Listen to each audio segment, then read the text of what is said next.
नमस्कार, आप सभी का स्वागत है लेक्चर 3 पार्ट 2 में, जिस कोर्स का नाम है advance topics in wireless communication. मैं हूं प्रोफेसर विवेक अशोक बोहरा, IIIT दिल्ली से। चलिए आरंभ करते हैं आज का लेक्चर। तो जैसे हमने लास्ट लेक्चर में पढ़ा कि हमने एक कैपेसिटी इक्वेशंस AWGN चैनल में, additive white Gaussian noise channel में पढ़ी, जिसे हम शैनन हार्टली कैपेसिटी थ्योरम के नाम से भी जानते हैं, जिसमें हमने देखा कि C is equal to B log2 1 plus SNR। तो C जो कैपेसिटी है वो एक थ्योरेटिकल लिमिट सेट करता है ये इक्वेशन कैपेसिटी पे for a given bandwidth and for a given SNR। हमने ये पढ़ा कि अगर आपकी ट्रांसमिशन रेट R इस कैपेसिटी से ज़्यादा है तो बेसिकली आप कोई भी ऐसा कोड यूज़ करोगे फिर भी आपको नेग्लिजिबल एरर प्रोबेबिलिटी नहीं मिल सकती। लेकिन अगर आपकी ट्रांसमिशन रेट R एक जो थ्योरेटिकल कैपेसिटी से कम है तो there is a code that exist, एक कोड एग्जिस्ट करता है जिसका यूज करने से आप ये ट्रांसमिशन थ्योरेटिकल कैपेसिटी अचीव कर सकते हैं।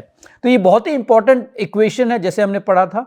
ये एक मैथमेटिकल फॉर्मुलेशन है इंफॉर्मेशन थ्योरी की। इसकी वजह से आप एक थ्योरेटिकल लिमिट सेट कर सकते हैं जो आप प्रैक्टिकली अचीव कर सकते हैं by designing an appropriate code. तो ये बहुत ही इंपॉर्टेंट डेरिवेशन है एक वायरलेस कम्युनिकेशन चैनल कैपेसिटी के संदर्भ में। तो उसके आगे हमने पढ़ा कि बेसिकली एक फेडिंग चैनल में, जैसे AWGN चैनल में तो आप capacity for a given bandwidth और फॉर अ गिवन SNR आप निकाल सकते हैं। फेडिंग चैनल में क्योंकि आपकी जो SNR है वो एक रैंडम एंटिटी बन जाती है, क्योंकि SNR जो है वो चैनल गेन पे डिपेंडेंट होती है और चैनल गेन इटसेल्फ एक रैंडम एंटिटी है, तो उसकी वजह से आपकी SNR है वो भी एक रैंडम एंटिटी बन जाती है। उसकी वजह से जो कैपेसिटी है वो भी सॉर्ट ऑफ एक रैंडम एंटिटी बन जाती है, क्योंकि SNR कैपेसिटी जो है वो SNR पे डायरेक्टली डिपेंडेंट है। तो जैसे हमने लास्ट लेक्चर में भी देखा था कि जैसे कैपेसिटी है वो आपकी बेसिकली जैसे कैपेसिटी है वो आपकी एक रैंडम एंटिटी बन जाती है, क्योंकि आपकी जो SNR है वो एक रैंडम एंटिटी है। और उसके बेसिस पे हमने ये भी देखा था कि जो इंस्टेंटेनियस चैनल गेन है वो एक रैंडम है, तो आपके SNR रैंडम है, उसकी वजह से कैपेसिटी में भी एक रैंडमनेस आ जाता है। और हमने ये भी देखा था कि अगर आपकी जो चैनल गेन है वो अगर रेले डिस्ट्रीब्यूटेड है तो आपकी जो SNR होगी वो एक्सपोनेंशियली डिस्ट्रीब्यूटेड होगी, और बेसिकली उसकी वजह से आपकी कैपेसिटी में भी काफ़ी चेंजेस आएंगे। तो हमने दो टर्म्स पढ़ा था एक चैनल कैपेसिटी के संदर्भ में। पहला तो हमने ये एज्यूम किया था कि ट्रांसमीटर में को सिर्फ चैनल डिस्ट्रीब्यूशन के बारे में पता है, वेरएज रिसीवर को चैनल डिस्ट्रीब्यूशन के अलावा चैनल इंस्टेंटेनियस चैनल गेन भी पता है। तो चैनल डिस्ट्रीब्यूशन से मेरा तात्पर्य ये है कि चैनल डिस्ट्रीब्यूशन जैसे अगर रेले फेडिंग होगा तो चैनल डिस्ट्रीब्यूशन एक्सपोनेंशियल डिस्ट्रीब्यूशन होता है, और चैनल स्टेट इंफॉर्मेशन से मेरा तात्पर्य ये है कि आपको एग्जैक्ट चैनल एस्टिमेट्स पता है, जो चैनल के जो एग्जैक्ट अटेन्यूएशन कोफिशिएंट्स है, फेज कोफिशिएंट्स है, वो भी पता है। तो पहला केस हमने ये देखा था कि जब रिसीवर पे आपको पास एग्जैक्ट चैनल स्टेट इंफॉर्मेशन है और ट्रांसमीटर के पास सिर्फ चैनल डिस्ट्रीब्यूशन के बारे में इंफॉर्मेशन है, तो आप दो तरह की कैपेसिटी अचीव कर सकते हैं। फर्स्ट है शैनन्स कैपेसिटी और इर्गोडिक कैपेसिटी, जो एक थ्योरेटिकल कैपेसिटी है वो बेसिकली वो मैक्सिमम थ्योरेटिकल कैपेसिटी है फॉर द केस जब रिसीवर के पास चैनल स्टेट इंफॉर्मेशन है और ट्रांसमीटर के पास सिर्फ डिस्ट्रीब्यूशन की इंफॉर्मेशन है। और एक अनदर कैपेसिटी टर्म है जो कैपेसिटी विथ आउटेज, जो प्रैक्टिकली पॉसिबल है, जिसमें आप बेसिकली आप अगर चाहिए तो थोड़ा आउटेज ट्रेड ऑफ करके थोड़ी कैपेसिटी आप गेन कर सकते हैं। तो ये जो कैपेसिटी विथ आउटेज है ये प्रैक्टिकली पॉसिबल है, वेरएज टनल्स कैपेसिटी और रिगॉर्डिक कैपेसिटी वो एक थ्योरेटिकल लिमिट है। चलिए इसके बारे में और अधिक जानकारी हम इस कोर्स में इस लेक्चर में पढ़ते हैं। तो शैनन और रिगॉर्डिक कैपेसिटी का डेफिनेशन जैसे मैंने बताया, ये अगर आपको याद होगा हमने प्रोबेबिलिटी ऑफ एरर में भी सेम कॉन्सेप्ट यूज किया था। जैसे probability of error in a fading channel is equal to probability of error for a given SNR and PDF of that SNR।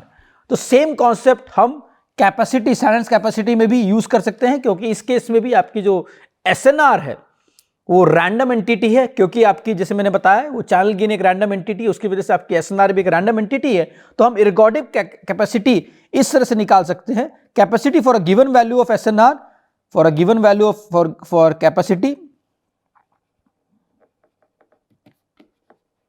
for given gamma multiplied by the PDF of that gamma. You got it? So capacity for a given SNR multiplied by the probability density function of that specific gamma. तो capacity is equal to Shannon's capacity for an AWGN channel. जैसे capacity for a given SNR, basically ये capacity for an AWGN channel for a given SNR with SNR gamma given by B log to 1 plus gamma, जो हमने पहला term है, and average over the distribution of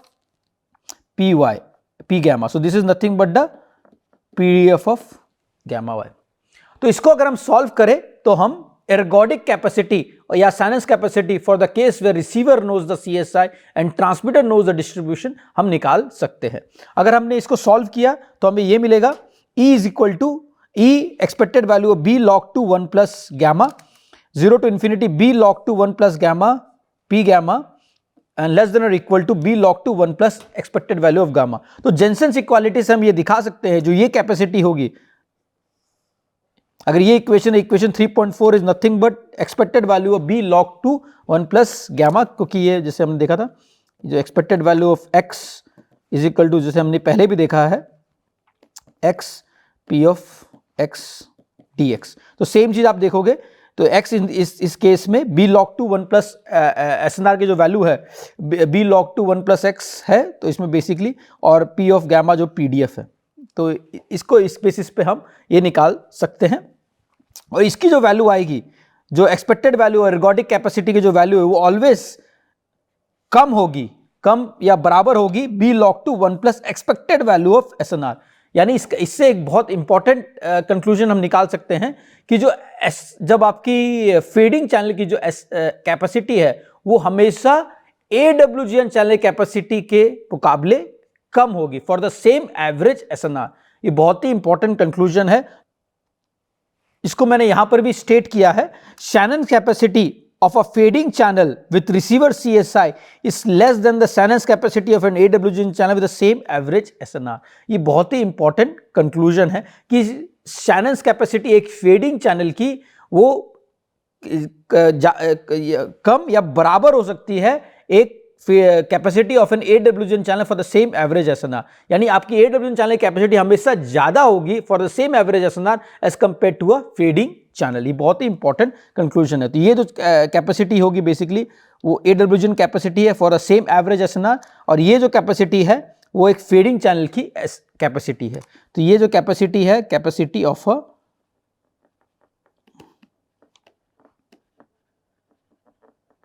fading,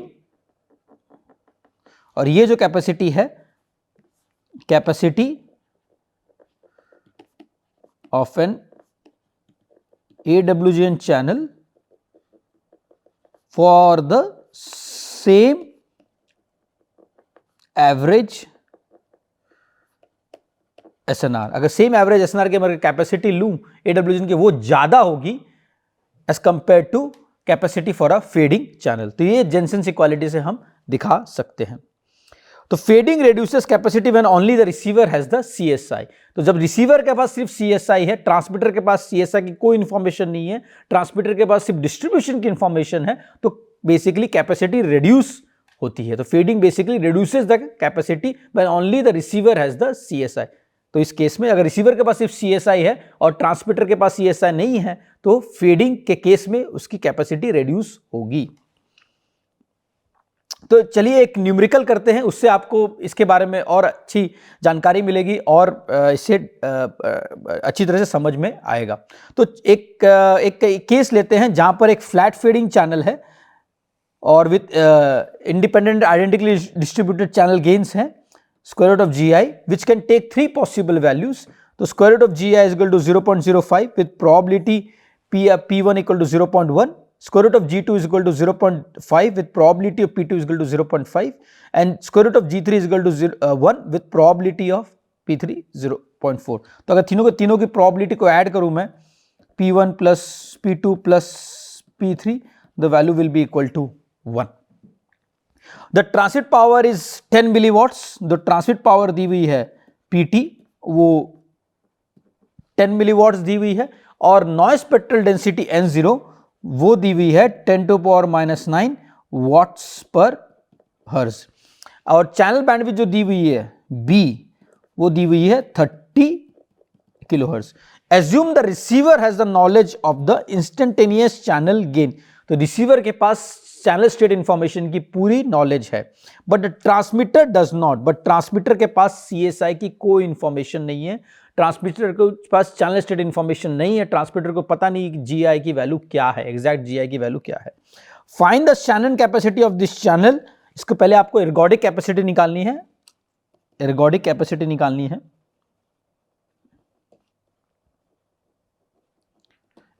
sorry, ergodic capacity निकालनी for this fading case, जो channel fading case में। और compare the capacity of an AWGN channel with the same average SNR. फिर उसे कंपेयर करना है एडब्ल्यूजन capacity के लिए से for the same average SNR.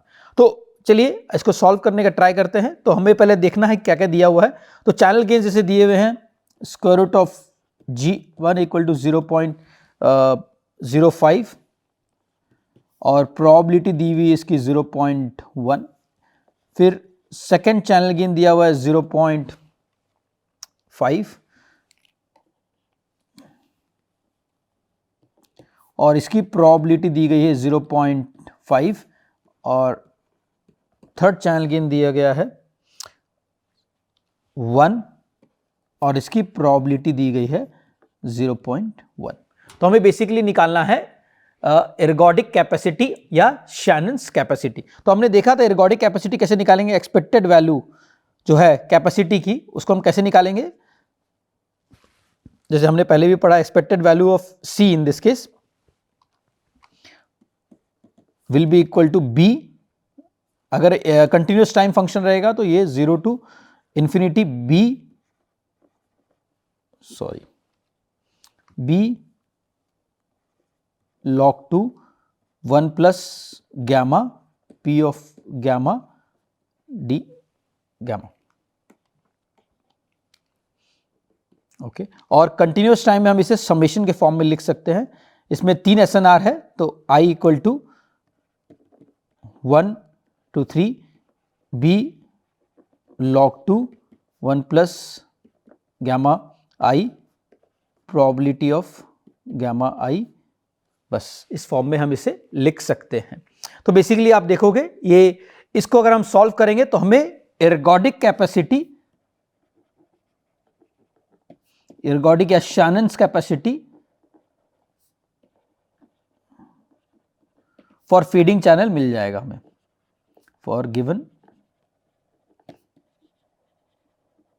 Feeding channel हमें मिल जाएगा। तो हमें पता है B की वैल्यू क्या है, B की वैल्यू हमें ऑलरेडी पता है। B की वैल्यू दी हुई है 30 किलोहर्ट्ज और हमें ये भी पता है, ये भी दिया हुआ है कि नॉइस की वैल्यू N0 10 टू पावर -9 दिया हुआ है। तो इससे हम SNR निकाल सकते हैं। तो सिमिलरली हमें चैनल गेन्स पता है तो SNR की वैल्यू जो होती है gamma I will be equal to PT। PT की वैल्यू भी दी हुई है, सॉरी PT की वैल्यू भी हमें दी हुई है, PT की वैल्यू दी हुई है हमें 10 मिलीवॉट्स। तो गैमा I होगा PT in multiplied by GI और N0 इंटू B। तो हम लोग के पास 3 चैनल गेन्स है, 3 चैनल गेन्स के 3 डिफरेंट SNRs हो जाएंगे। तो जैसे इसमें अगर मैं गैमा 1 निकालूं तो PT G1 divided by N0 into B। Similarly gamma 2 की वैल्यू आएगी PT G2 N0 into B। Similarly gamma 3 की वैल्यू आएगी PT G3 N0 into B। इसके बेसिस पे हम 3 डिफरेंट SNRs निकाल सकते हैं, गैमा 1, गैमा 2 और गैमा 3। तो हमने ये जब निकाल लिया, इसे यहाँ सब्स्टिट्यूट करेंगे क्योंकि हमें प्रोबेबिलिटी ऑलरेडी पता है। P1 की जो प्रोबेबिलिटी, इसकी जो प्रोबेबिलिटी है वो है 0.1, इसकी जो प्रोबेबिलिटी है, मैं इसको इस फॉर्म में लिख लेता हूँ। इसकी जो प्रोबेबिलिटी हमें पता है P, गैमा 1 की प्रोबेबिलिटी है 0.1, 2 की प्रोबेबिलिटी है 0.5 और P गैमा 3 की प्रोबेबिलिटी है 0. सॉरी ये वैल्यूज जो होनी चाहिए ये 0.4 है, ये 0.4। तो हमें प्रोबेबिलिटी भी पता है, गामा 1 भी पता है, बस इन दोनों वैल्यूज को यहां सब्स्टिट्यूट कर देंगे और हमें एवरेज कैपेसिटी पता चल जाएगी। तो बहुत सिंपल तरीके से हमने एर्गोडिक कैपेसिटी या शैनन्स कैपेसिटी इस चैनल के लिए निकाल सकते हैं। तो ये मैंने यहां पर भी सॉल्व किया है। तो चैनल है 3 different received SNR, 3 different received SNR है। तो अगर पीटी की वैल्यू दी हुई G1 N0B, तो हमने इसको वैल्यू यहाँ सब्स्टिट्यूट किया है। तो इसकी वैल्यू जो पहले एसएनआर की वैल्यू आती है वो 0.8333 आती है, और उसे अगर डीबी में कन्वर्ट करेंगे तो -0.79 डीबी है। सिमिलरली गामा 2 की अगर बात करें, गामा 2 की value PT into G2 by N0 into B, उसकी वैल्यू आती है 83.33, उसकी अगर डीबी में कन्वर्ट करें तो उसकी वैल्यू आती है 19.2। सिमिलरली गामा 3 की वैल्यू आती है PT into G3 by N0 into B, उसकी आती है 333.33, उसकी वैल्यू आती है 25 dB। तो शैनन्स कैपेसिटी का जैसे हमने देखा लास्ट स्लाइड में, summation over all the 3 different SNRs multiplied by there PDF। तो 3 डिफरेंट SNRs जो वैल्यू है कैपेसिटी 3 डिफरेंट SNR की, तो B को मैं बाहर निकाल सकता हूँ, उसकी वैल्यू है 30,000, 30 किलोहर्ट्ज़ दी हुई 30,000 हो जाएगी। और जो प्रोबेबिलिटी है पहले वाली की प्रोबेबिलिटी 0.1 है, multiplied by the log 2 1 plus SNR। तो SNR की वैल्यू 0.833 है, तो ये आएगी 1.83333। सिमिलरली सेकंड की जो वैल्यू है वो है 0.5 log 2 1 प्लस SNR, SNR की वैल्यू 83.33 है, तो 83.1 इससे कोई वेरिएशन नहीं आ रहा है, तो बेसिकली इसकी वैल्यू आ जाएगी 83.333। अगर मैं इसको चाहूँ तो इसको ये भी कर सकता हूँ 84 और 334.33। इससे कोई डायरेक्ट डिफरेंस आएगा नहीं रिजल्ट्स में, बट अल्टीमेटली आपकी जो कैपेसिटी की जो वैल्यू आएगी वो आएगी 199.26 किलोबिट्स पर सेकेंड। जो वैल्यू आएगी वो 199.26 किलोबिट्स पर सेकेंड। सो सी की वैल्यू आएगी, सी की वैल्यू जो आएगी वो आएगी, ये है आपकी जो सी की वैल्यू जो आ रही है यहाँ पर, ये Shannon capacity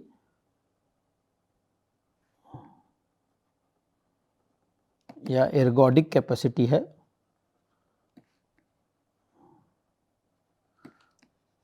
for a sort of feeding channel, क्योंकि आपकी जो एसएनआर्स है वो वेरी हो रही है और कुछ प्रोबेबिलिटी के साथ वेरी हो रही है। ठीक है, तो ये हमने निकाल लिया एर्गोडिक कैपेसिटी। अब हम एक second part of the question solve करना है। Second part of the question में पूछा गया है कि compare this capacity what you have obtain in a feeding channel with an AWGN capacity for the same average SNR। तो हमें यहां पर इस कैपेसिटी को एक AWGN कैपेसिटी से कंपेयर करना है for the same average SNR। तो सेम एवरेज SNR हम किस तरह से निकालेंगे, बहुत आसानी से हम निकाल सकते हैं फॉर सेम एवरेज SNR। तो अगर आप देखोगे the average SNR for this channel, जो एवरेज SNR इस चैनल के लिए होगा वो होगा P1 multiplied by gamma 1 plus P2 multiplied by gamma 2 plus P3 multiplied by gamma 3। अगर मैंने ये लगाया तो इसके बाद मेरे एवरेज जो SNR आ रहा है वो 175.4 है, 0.08 है, और इसकी जो वैल्यू आ रही है 22.43 dB। तो इसकी अगर मैंने कैपेसिटी निकालूं तो जैसे ये एवरेज SNR आ गया, और इसकी अगर कैपेसिटी आराम से निकाल सकते हैं। इसकी capacity for same average SNR होगा B log 2 1 प्लस गामा, ये है एवरेज SNR। इसको अगर मैं इस फॉर्म में लिखूं, expected value of gamma is equal to, यहां पर भी 84 पॉइंट, तो इसकी वैल्यू अगर मैं निकालूं तो 175.08 होगा, और इसकी वैल्यू डीबी में 22.43 है। तो कैपेसिटी इन AWGN चैनल, अगर मैं AWGN चैनल को एवरेज SNR की कैपेसिटी निकालूं AWGN चैनल में, उसकी वैल्यू जो आ रही है वो आ रही है 223.8 किलोबिट्स पर सेकेंड। ये काफ़ी इंटरेस्टिंग ऑब्जर्वेशन है। तो अगर मैंने इसको CAWGN से डिनोट किया, और पहले इंस्टेंस में जो मिला था C, उसे मैं C फेडिंग के दिन इससे डिनोट करूंगा, तो आप ऑब्जर्व करोगे CAWGN is going to be greater than C fading.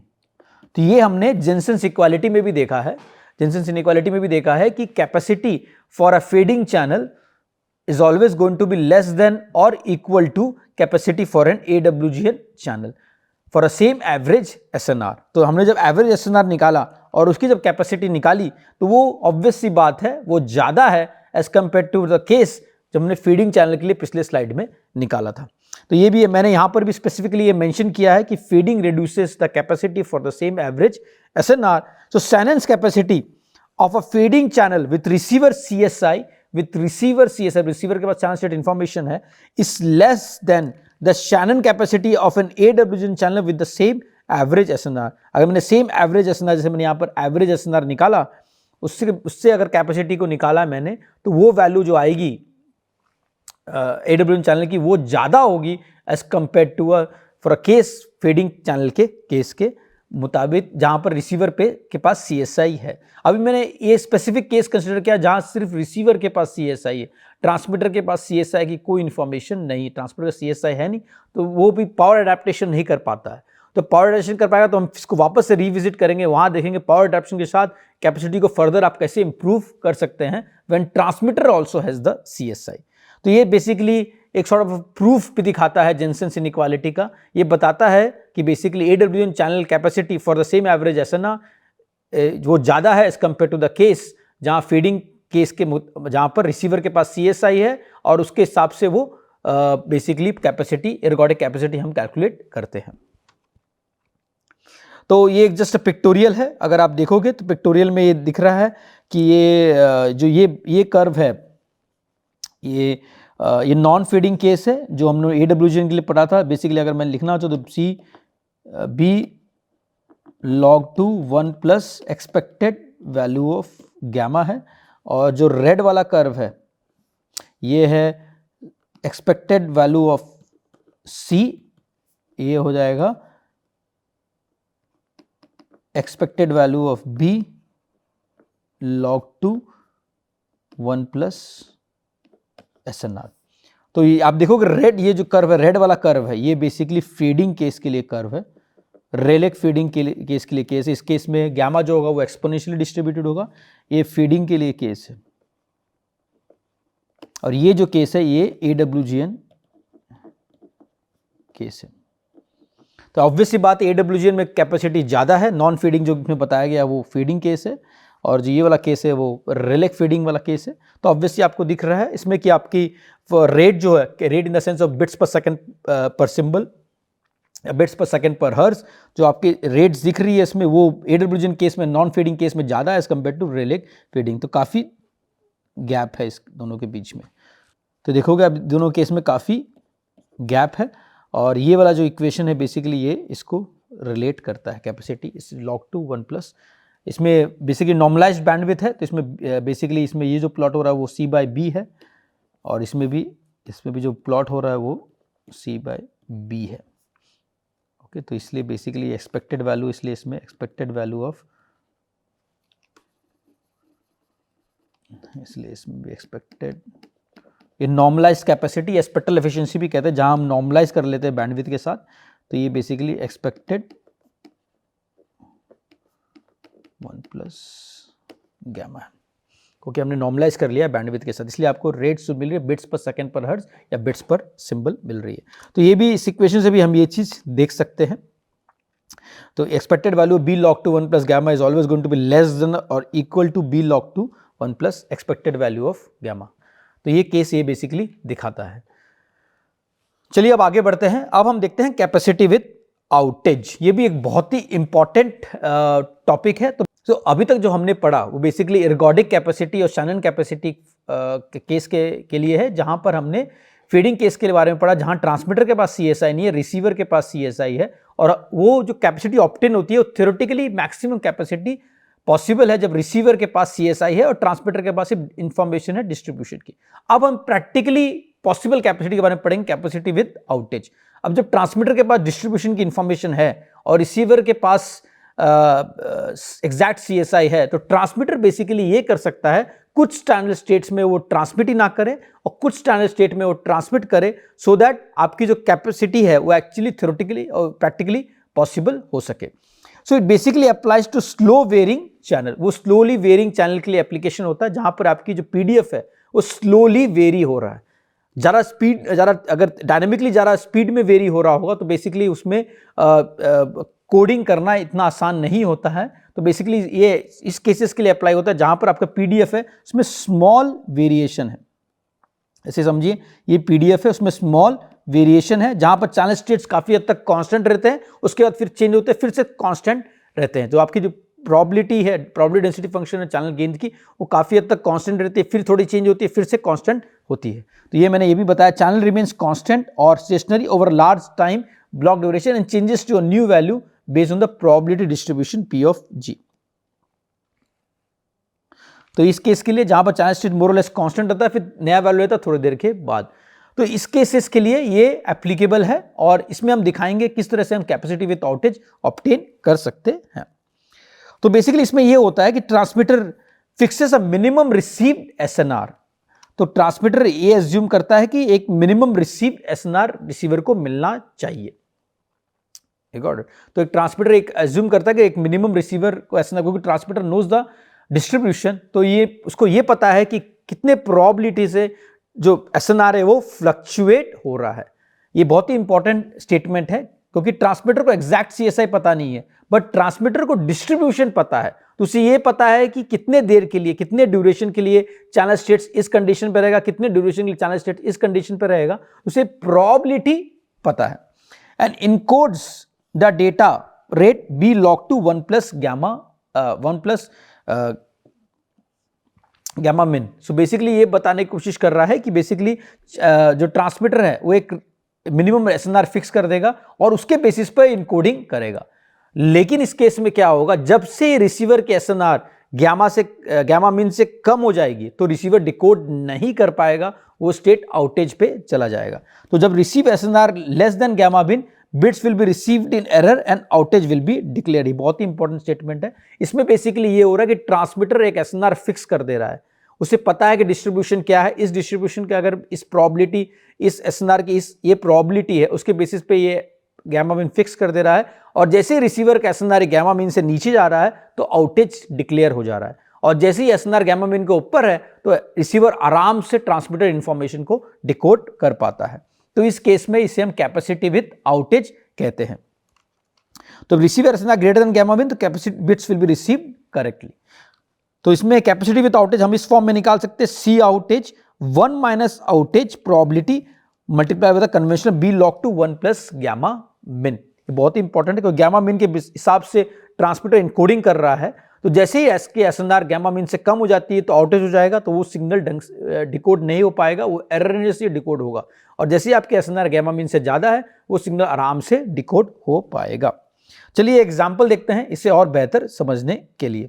तो वही सेम एग्जाम्पल, सेम न्यूमेरिकल है जो हमने पिछली स्लाइड में देखा था कि 3 एसएनआर्स हैं, gamma 1 0.83333 with probability of 0.1, gamma 2 83.33 with probability of 0.5 और gamma 3 333 probability of 0.4।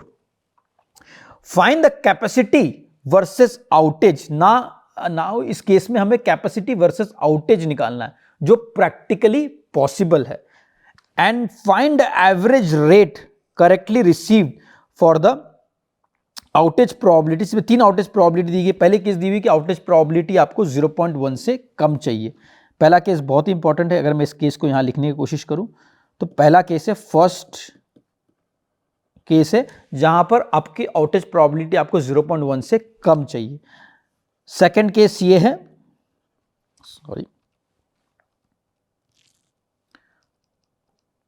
Second case ये है जहां पर आपके आउटेज प्रोबेबिलिटी 1 चाहिए, और थर्ड केस ये है जहां पर आपकी आउटेज प्रोबेबिलिटी 0.6 चाहिए। तो पहला केस में आपको आउटेज प्रोबेबिलिटी 0.1 से भी कम चाहिए, सेकंड केस में आपके आउटेज प्रोबेबिलिटी 1 चाहिए, थर्ड केस में आपकी आउटेज प्रोबेबिलिटी 0.6 चाहिए। तो 3 डिफरेंट केसेस है। तो हमारे पास 3 डिफरेंट एसएनआर्स है विद 3 डिफरेंट प्रोबेबिलिटी। हमें अब तीनों डिफरेंट आउटेज प्रोबेबिलिटी के लिए कैपेसिटी निकालनी है। ये बहुत ही इंपॉर्टेंट है। अगर आप पहला केस देखोगे, पहले केस में ये बताया गया कि आपकी आउटेज प्रोबेबिलिटी 0.1 से कम होनी चाहिए। क्योंकि आपकी आउटेज प्रोबेबिलिटी 0.1 से कम होनी चाहिए, तो अगर मैं 3 स्टेट्स देखता हूं तो पहले केस में 0.1 है पीडीएफ प्रोबेबिलिटी एसएनआर गैमा 1 की, सेकंड केस में 0.5 है, थर्ड केस में 0.4 है। अगर मुझे आउटेज 0.1 से कम चाहिए, इसका मतलब ये है कि रिसीवर को ये एसएनआर भी डिकोड करना पड़ेगा। रिसीवर को गैमा 1 का एसएनआर भी डिकोड करना पड़ेगा, क्योंकि अगर उसे आउटेज 0.1 से कम चाहिए तब भी पॉसिबल है जब तीनों एसएनआर वो डिकोड कर पाएगा। और तीनों एसएनआर डिकोड करना मतलब गामा 1 को डिकोड करना, गामा 2 को डिकोड करना और गामा 3 को भी डिकोड करना। लेकिन अगर आप देखोगे गामा 1 की जो वैल्यू है काफी लो है, 0.8333 वैल्यू है एसएनआर की, यानी उसे अगर इसे डिकोड करना है उसे तो फिर लॉन्ग कोड भेजना पड़ेगा और उसकी वजह से इसका टोटल कैपेसिटी रिड्यूस हो जाएगी। ओके, तो बेसिकली इसका मतलब ये है, अगर आपको वेरी स्ट्रिगनेंट आउटेज प्रोबेबिलिटी की 0.1 से आपको आउटेज प्रोबेबिलिटी कम चाहिए, इसका मतलब इसे तीनों एसएनआर डिकोड करने पड़ेंगे रिसीवर साइड में। तो लेकिन Y2 Y3 और गामा 2 गामा 3 ठीक है, उसमें एसएनआर की वैल्यू ज्यादा है, पर गामा 1 की एसएनआर की वैल्यू काफी कम है, उससे भी डिकोड करना पड़ेगा रिसीवर पे। तो ऑब्वियस सी बात है, अगर आपको आउटेज प्रोबेबिलिटी काफी स्ट्रिक्ट चाहिए तो आपकी टोटल कैपेसिटी काफी रिड्यूस हो जाएगी। तो ये मैंने यहां बताया है। For P-out1 we must decode correctly in all channel states. अगर आपका आउटेज प्रोबेबिलिटी 0.1 से कम चाहिए तो इसे हर स्टेट पर डिकोड करना पड़ेगा। Minimum SNR for this case is the weakest link, यानी आपको जो गामा विन की जो वैल्यू रखनी पड़ेगी वो वीकेस्ट एसएनआर लिंक की रखनी पड़ेगी, वो है 0.833। तो corresponding capacity in this case will B 26.23 kilobits per second. तो अगर आपने देखो कैपेसिटी काफी रिड्यूस हो चुकी है, क्योंकि अब ना आप रिसीवर को आप फोर्स कर रहे हो कि आप मिनिमम एसएनआर पे भी बेसिकली आपने इस थ्रेशोल्ड सेट कर दिया कि भैया मेरे को गामा 0 बेसिकली हमें आउटेज प्रोबेबिलिटी 0.1 से कम चाहिए, यानी आपकी जो वीकेस्ट लिंक है उससे भी आप डिकोड करना चाहोगे तो वो एक बॉटलनेक बन जाएगा कैपेसिटी के लिए। तो मैक्सिमम कैपेसिटी जो आपको ऑब्टेन हो पाएगी वो सिर्फ 26.23 किलोबिट्स पर सेकेंड है। बेसिकली अगर आप वीकेस्ट लिंक डिकोड कर पा रहे हो तो ऑब्वियसली गामा 2 गामा 3 भी डिकोड कर पाओगे, तो इसलिए आपकी जो कैपेसिटी है वो लिमिट हो जाएगी वीकेस्ट लिंक से, वो है गामा मिन 0.8333। तो इसकी वजह से आपकी जो कैपेसिटी है वो काफ़ी हद तक कॉम्प्रोमाइज हो जाएगी 26.23 किलोबिट्स पर सेकेंड पे। अगर मैं केस 2 की बात करूं, केस 2 में मैंने ये एज्यूम किया कि आपको जो पी आउटेज है वो 0.1 होना चाहिए, यानी 90% टाइम वो डिकोड कर सकता है, 10% टाइम अगर डिकोड नहीं भी किया तो भी चलेगा। इसमें इसका बोलने का तात्पर्य यह है कि सेकंड केस में कि आउटेज प्रोबेबिलिटी 0.1 होनी चाहिए, 90% टाइम अगर मैं डिकोड कर पा रहा हूं तो ठीक है, अगर 10% टाइम नहीं डिकोड कर पाया तो भी चलेगा। तो इस सेकंड केस के लिए मैं फर्स्ट वाले एसएनआर को ओमिट कर सकता हूं, क्योंकि मैं सोच लिया कि 10% टाइम चलो अगर एसएनआर काफ़ी कम है तो मैं डिकोड नहीं करूंगा, उसे आउटेज में जाने दूंगा। मैं एक सिस्टम डिजाइन कर रहा हूं, 90% टाइम जो सिस्टम काम कर रहा है आई एम हैप्पी, 10% टाइम अगर काम नहीं भी कर रहा है तो आई एम ओके। तो बेसिकली इस केस में अगर पहला वाला स्टेट डिकोड नहीं भी कर पा रहा तो भी चलेगा, लेकिन सेकंड और थर्ड वो डिकोड करना चाहिए। तो इस केस में कैपेसिटी की जो आउटेज प्रोबेबिलिटी होगी वो 10% होगी, बट 90% टाइम वो करेक्टली डिकोड कर पाएगा।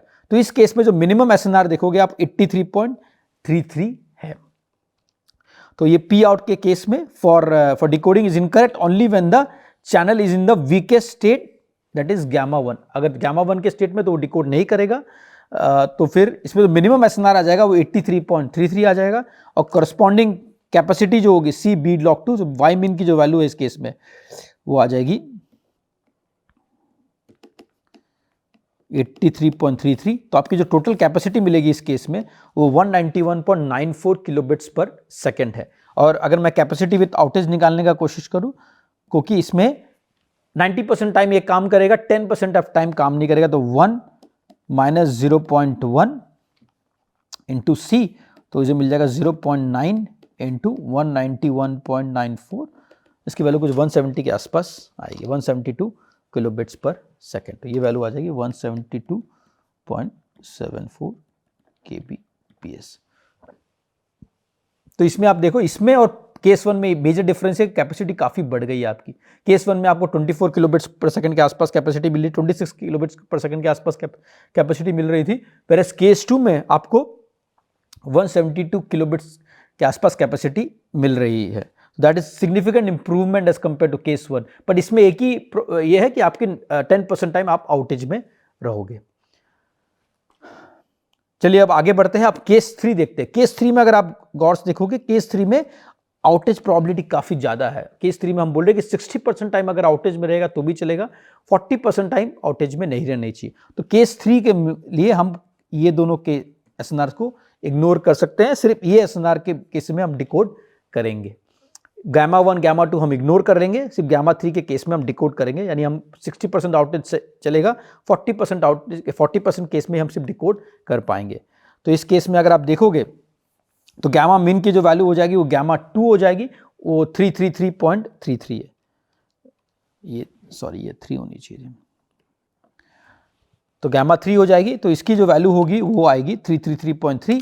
तो इसकी जो कैपेसिटी की वैल्यू आएगी वो 251.55 किलोबिट्स पर सेकेंड है, रॉ कैपेसिटी। बट लेकिन कैपेसिटी विथ आउटेज अगर मैं निकालूं तो इसमें 1 माइनस पी आउट इंटू सी, और इस केस में 1 माइनस 0.6 इंटू सी, यानी 0.4 इंटू सी, यानी 0.4 इंटू 251.55।